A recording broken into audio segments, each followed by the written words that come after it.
ఉరులీమేమియనర్చిన నరవర అప్రియము తన మనంబునకగు తానురులకు నది చేయకునికి పరాయణము పరమధర్మ పదములకెల్లన్ అంటాడు భీష్ముడు భారతంలో.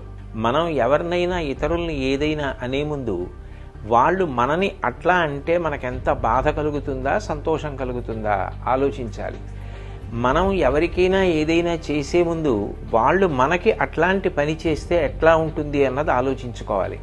మనం ఇతరులను ఒక మాట అంటే వాళ్ళు బాధపడతారు అని తెలిసినప్పుడు అటువంటి మాటలు మాట్లాడకూడదు. ఏ పని చేస్తే ఇతరులు బాధపడతారో అటువంటి పనులు అసలు చేయకూడదు. ధర్మాలలోకెల్లా పెద్ద ధర్మం అదే. కాబట్టి సంయమనం అన్నది పాటించాలి. 84 లక్షల జీవరాశులలో వాక్కు ఉన్నది మనుష్యుడికొక్కడే. ఆ మనుష్యుడు తన వాక్కుని 10 మంది శాంతి కోసం సంతోషం కోసం వాడాలి తప్ప ఇతరుల మనసులు గాయపడడానికి మాటని వాడకూడదు.